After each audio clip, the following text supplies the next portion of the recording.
My name is Hannah Cole. I am 32 years old. And the most important thing I ever learned about my mother, I learned after she was gone. I want to tell you the kind of daughter I was before I tell you what was in the box. Because the box only means what it means in the context of the years that came before it, and the years that came before it were not years I am proud of. My mother's name was Ruth. She was 61 years old when she died. Too young, though she would have said she had lived enough. She died on a Thursday morning in March in a small apartment she had rented for the last 11 years of her life in Asheville, North Carolina. She died alone, not because she had no one.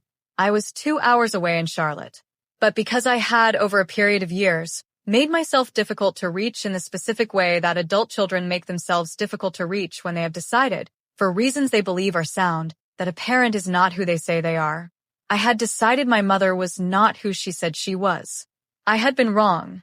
I was completely wrong. And I did not know that until I opened the box she left me. I almost didn't open it. That is the part that keeps me up sometimes.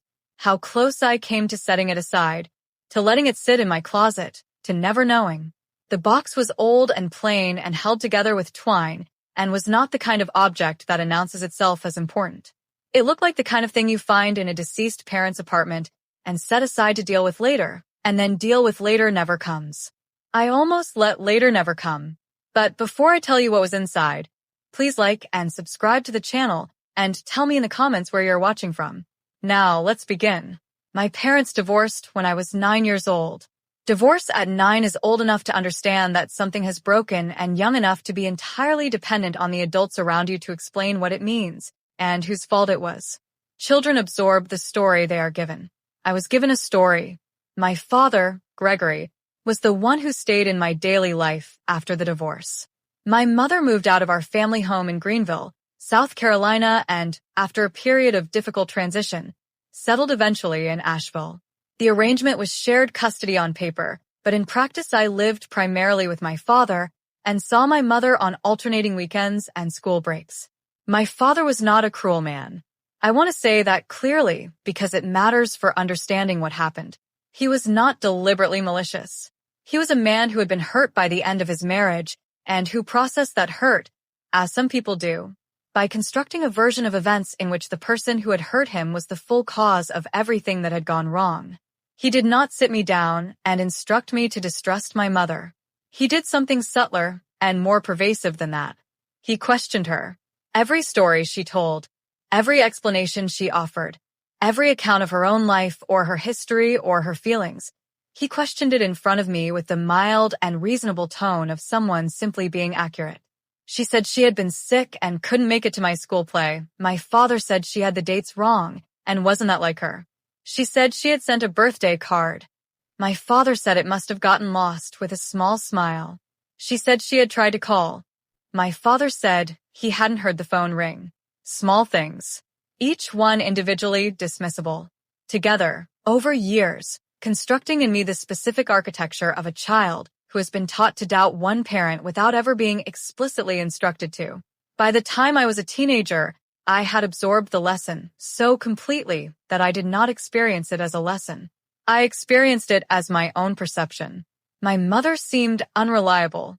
Her stories seemed inconsistent. I caught her, or believed I caught her, in contradictions that confirmed what I had already decided to believe. I chose my father. I chose his version. I chose everyone else, his family, his narrative, his understanding of our history, over her. And she let me. That was the thing I did not understand until the box.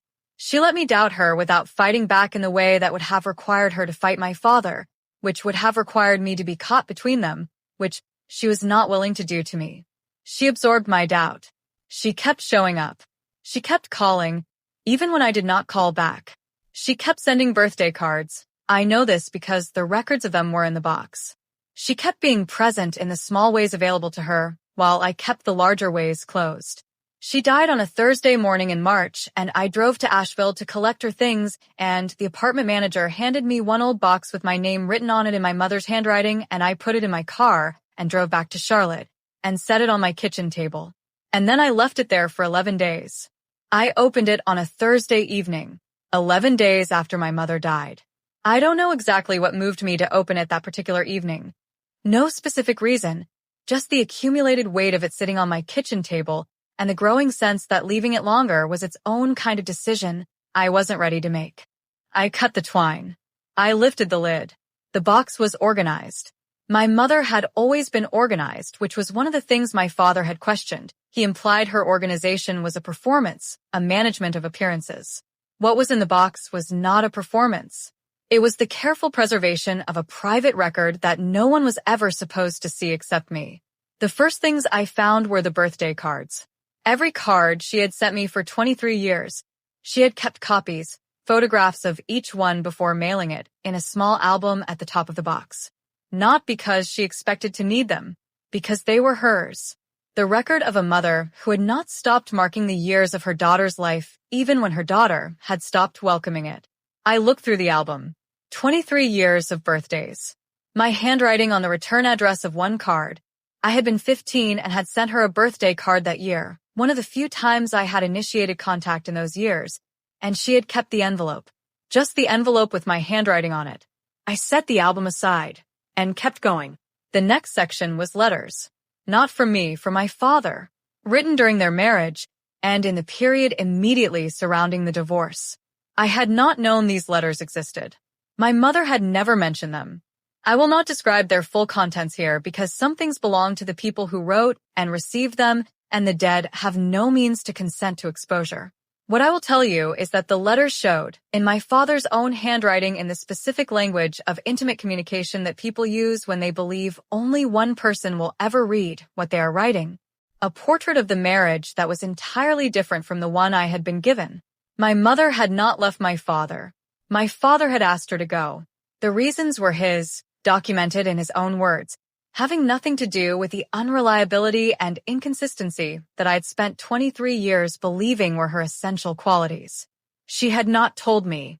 She had let me believe what I believed rather than hand me those letters and make me choose between the portrait they painted of my father and the relationship I had with him.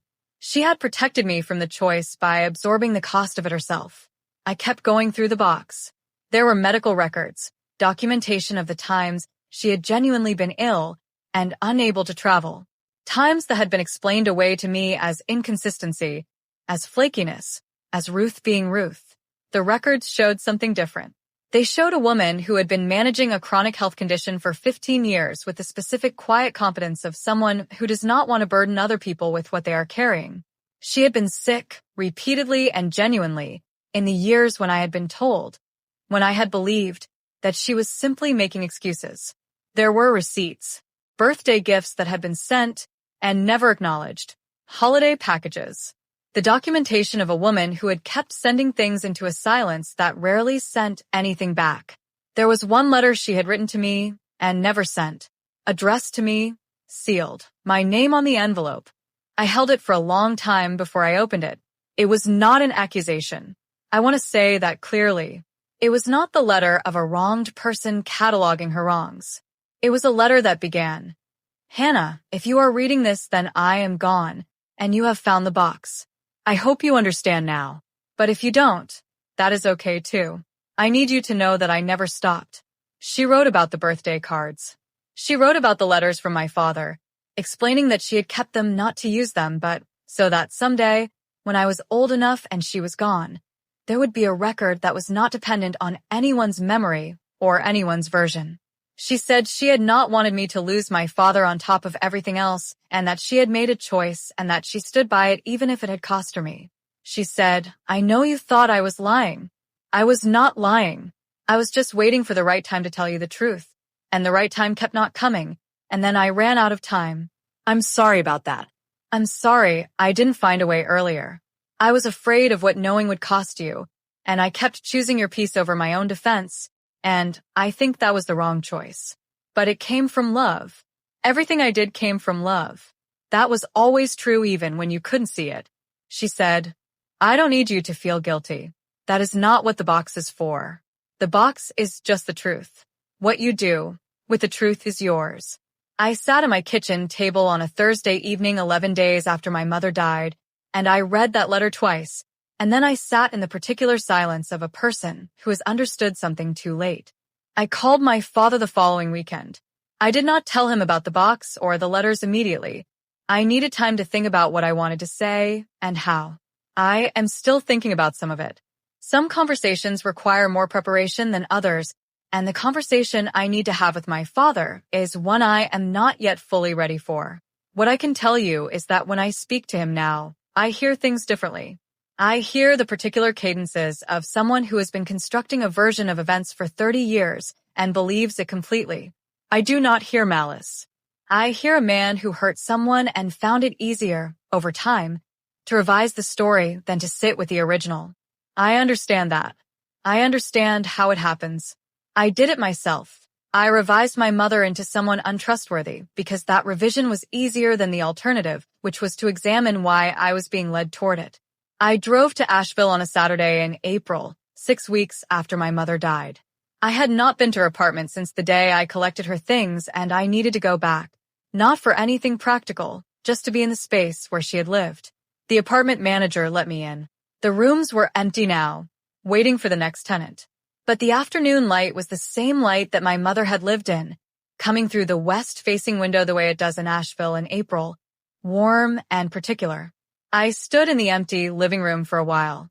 I thought about the years, the phone calls I had not returned, the birthday cards I had not acknowledged, the times she had shown up, carefully, quietly, never pushing, always making herself small enough to fit in whatever space I was willing to give her, and I had given her very little.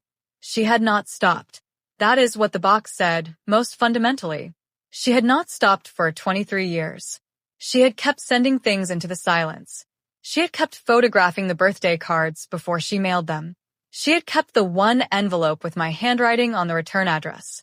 She had been waiting, not with anger and not with accusation, but with the specific patient love of a mother who understood that her daughter was working with incomplete information and who had decided, perhaps wrongly but wholly out of love, that the timing was never quite right for the complete version.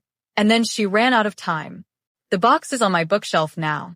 I moved it from the kitchen table to the bookshelf because the kitchen table felt temporary and the bookshelf felt like keeping, like acknowledging that it belongs somewhere permanent in my life. I look at it sometimes. I think about the letter. I don't need you to feel guilty. That is not what the box is for. The box is just the truth.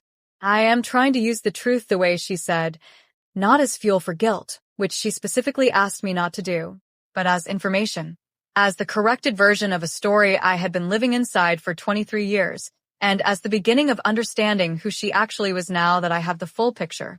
She was a woman who organized a box for 30 years in case her daughter ever needed to see the truth, who kept birthday card photographs in a small album, who wrote a letter she never sent and saved it for me to find when she was gone. She was a woman who chose my peace over her own defense so many times and for so long that I never questioned whether I was being defended against the wrong things. She was my mother. She was telling the truth. The whole time. Every word. And I am trying, now, to learn what it means to carry that knowledge, not with the weight of what I cannot change, but with the specific and earned clarity of someone who finally knows the full story. She told me what to do with it. She said it clearly in her careful handwriting in the letter she never sent. What you do with the truth is yours. I am figuring out what that is. I am working on it, Mom. I am working on it.